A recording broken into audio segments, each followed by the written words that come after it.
Kannur Vaniyappara infant Jesus പള്ളിയിലെ കല്ലറയിൽ ദുരൂഹ സാഹചര്യത്തിൽ കാണപ്പെട്ട മൃതദേഹം കോഴിക്കോട് വിലങ്ങാട് സ്വദേശി സിജോസ് കറിയയുടേതാണ് എന്ന് സംശയം. സംഭവത്തിൽ പോലീസ് കേസെടുത്തു. പോലീസ് കല്ലറ തുറന്ന് പരിശോധിക്കാൻ തീരുമാനിച്ചിരിക്കുകയാണ്. ഇതുമായി ബന്ധപ്പെട്ട് അന്വേഷണ സംഘം നാളെ RDOയുടെ അനുവാദം തേടും. കല്ലറയ്ക്ക് ഇപ്പോൾ പോലീസ് കാവലേർപ്പെടുത്തിയിരിക്കുകയാണ്. സംഭവത്തിൽ പള്ളി വികാരി പോലീസിന് പരാതി നൽകിയിരുന്നു. കല്ലറയിൽ സംസ്കരിച്ച ഒരു മൃതദേഹത്തിന്റെ അരികിൽ പായയിൽ പൊതിഞ്ഞ നിലയിൽ മറ്റൊരു മൃതദേഹം കണ്ടെത്തിയതോടെയാണ് സംശയം ബലപ്പെട്ടത്. ഈ വാർത്ത വന്നതോടെയാണ് സിജോയുടെ കുടുംബം ഇതുമായി പരാതിയുമായി മുന്നോട്ട് വന്നത്. 10 വർഷം മുൻപാണ് സിജോയെ കാണാതായത്. 2014 വീട്ടുകാരുമായി പിണങ്ങിയ സിജോസ് കറിയ വിലങ്ങാട് നിന്ന് ഭാര്യയ്ക്കൊപ്പം ഭാര്യ വീടായ വാണിയപ്പാറയിലേക്ക് പോവുകയായിരുന്നു. പിന്നീട് സിജോ കുടുംബവുമായി ബന്ധപ്പെട്ടിട്ടില്ല. 2020 സിജോയെ വാണിയപ്പാറയിലെ ഭാര്യ വീട്ടിൽ നിന്ന് കാണാതായി എന്നുള്ള വിവരം ബന്ധുക്കൾ അറിയുന്നത്. തുടർന്ന് കുറ്റ്യാടി പോലീസിൽ പരാതി നൽകിയെങ്കിലും ഒരു തുമ്പും ലഭിച്ചിരുന്നില്ല. കല്ലറയിലുള്ള മൃതദേഹത്തിന്റെ DNA പരിശോധന നടത്തണമെന്നാണ് സിജോയുടെ കുടുംബത്തിന്റെ ആവശ്യം.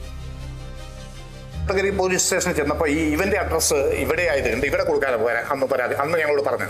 കുറ്റ്യാടി പോലീസിൽ നിന്ന് സ്പെഷ്യൽ ബ്രാഞ്ചിൽ നിന്നും എനിക്ക് തോന്നുന്നു ഈ സിജോയുടെ വീട്ടിൽ വരികയും അമ്മയുമായിട്ട് സംസാരിക്കുകയും ഇങ്ങനെ പോലീസ് പറഞ്ഞിരുന്നു ഇങ്ങനെ. അപ്പോൾ ഇത്ര വർഷമായില്ല, നമുക്കൊരു തുമ്പും കിട്ടിയില്ല, അതുകൊണ്ട് നമുക്ക് ഈ കേസ് അവസാനിപ്പിച്ചാലോ എന്ന് ചോദിച്ചു. അപ്പോൾ പുള്ളിക്കാരത്തി തന്നെ ഉണ്ടായിരുന്നു. പുള്ളിക്കാരത്തി അതിന് മറുപടി ഒന്നും പറഞ്ഞില്ല. സെമിത്തേരിയിൽ ഒരിക്കലും പായിൽ പൊതിഞ്ഞ് മൃതദേഹങ്ങൾ അടക്കം ചെയ്യാറില്ല, പെട്ടിയിലാണ് അടക്കം ചെയ്യുക. അത് ഇങ്ങനെ പായിൽ പൊതിഞ്ഞ് ഒരിക്കലും മൃതദേഹങ്ങൾ അടക്കം ചെയ്യാറില്ല. അതാണ് ഒരു ദുരൂഹതയുടെ പ്രധാന കാരണം. 2014 നവംബറിലാണ് അവർ ഇവിടുന്ന് കൊണ്ടുപോയിരിക്കുന്നത് ചെറുക്കനെ. കുറ്റ്യാടിയല്ലേ തോമാച്ച നമ്മുടെ പോലീസ് സ്റ്റേഷന്? തോമാച്ച കുറ്റ്യാടി പോലീസ് സ്റ്റേഷനിലാണ് ഞങ്ങൾ പരാതി കൊടുത്തത്. അത് കഴിഞ്ഞ് വെച്ചിട്ട് ഇവിടെ ഇവർ ഇവിടെ കൊണ്ടുവന്ന് വിട്ടു കഴിഞ്ഞപ്പോൾ ഞങ്ങൾ കുറച്ച് ചെറുക്കൻ അവിടെ ഉണ്ടായിരിക്കുമെന്നാണ് വിചാരിച്ചത്.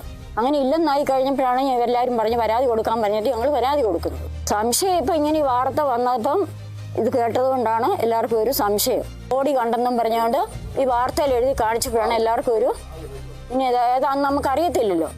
ആരെയും പഴിച്ചിട്ടൊന്നുമില്ല നമ്മൾ പറയുന്നത്. എങ്ങനെ പറ്റിയെന്നുള്ളത് ഞങ്ങൾക്കൊന്നറിയാൻ വലിയ ആഗ്രഹമായിരുന്നു.